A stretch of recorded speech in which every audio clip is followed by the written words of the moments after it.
nakikinig sa Target on Air. Target on Air. One Tahanan Party List.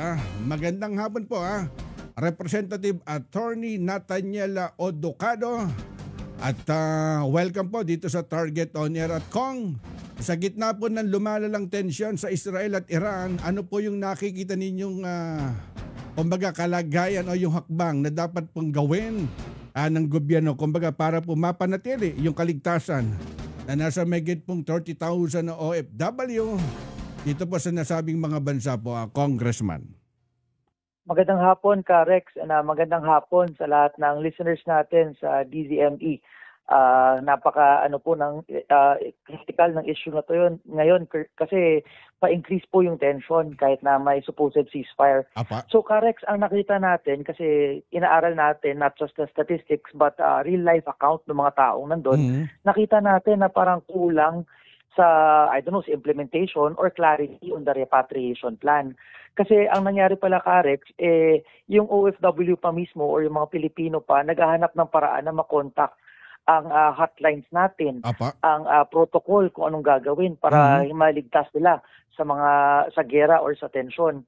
So nakita natin ang impact nito is 311 lang out of the 32,000 total including Iran na OFWs or Filipinos abroad.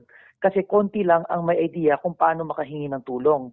So nakita natin dapat proactive ang approach na dapat ang embassies or ang assigned agencies ang kumontak sa mga affected Filipinos sa area and dapat nakatag sila. Apa. Number 2, Rex, nakita natin na dapat may inter-country na arrangement sa protocol.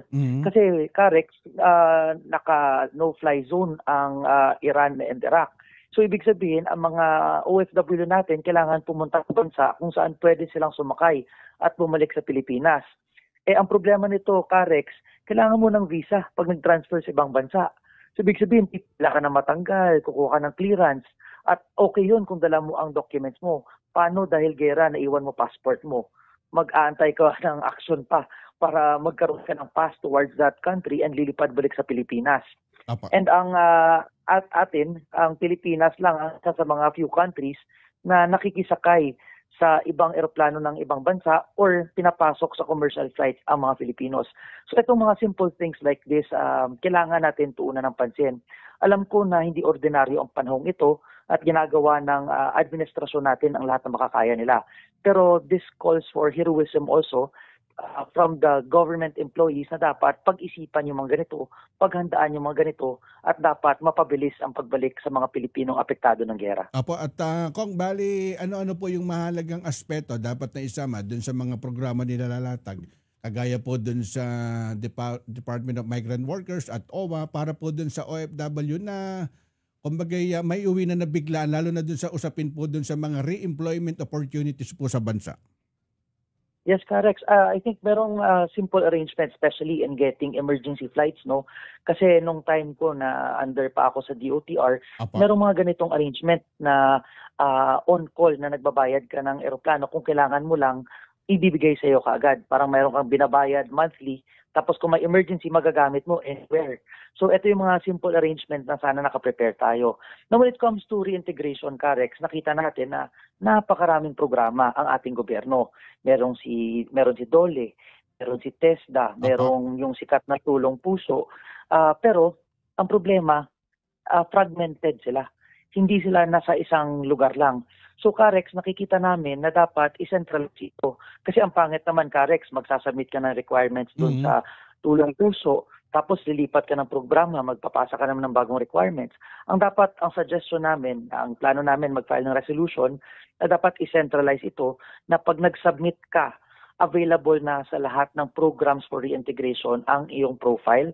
At the same time, meron ka ng profile na kung ano ang klase ng trabaho mo para pag tinignan kung sino ka, alam kung saan ka ilalagay, alam kung anong kailangan mo, at alam kung anong region ka. Kasi ako naniniwala ko na true integration requires the government not just to give you one-time ayuda or one-time aid. Dapat continuous ito. Especially na ang reintegration natin nanggaling sila nagtatrabaho sila sa ibang bansa, pagbalik sa Pilipinas, ang option na ibibigay natin sila, kailangan nila magnegosyo. Medyo malaking paradigm shift yun para sa mga tao. Kaya dapat tutukan ito na isang centralized government agency or government na center.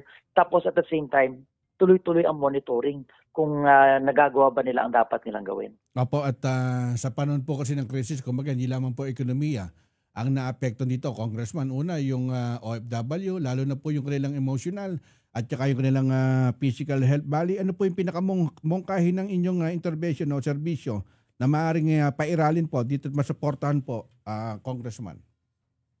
Yung inaano namin dyan, Carex, is yung free trauma debriefing. Very crucial yan. Tapos yung debriefing mo, hindi lang one time. And at the same time, maliban doon, Carex, ang gusto sana namin, dahil bumalik kayo dito sa Pilipinas, meron kayong makuhang benefits such as mga retirement, such as other government support, such as pension. Kasi ako, masakit ang loob ko na tingin natin sa kanila ay heroes, pero yung pag-treat natin sa kanila ay parang hindi heroes.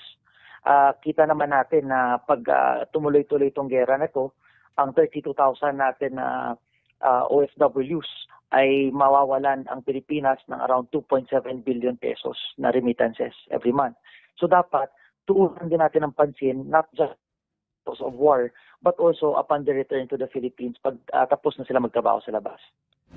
Ako, salamat po sa pagkakataon, Congressman Nathaniel Odocado. Kong, salamat po sa oras.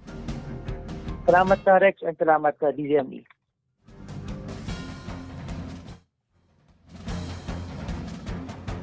Yan po yung tinig, mga kaibigan, ni Congressman Attorney Nathaniel Odocado, yung kinatawan po ng one party list, mga kaibigan. Anong mga batas ang kailangan ng taong bayan? Anong mga proyekto ang nakapila para sa distritong kanilang nasasakupan? Ang mga kasagutan sa inyo sa House Represent dito sa Target on Air.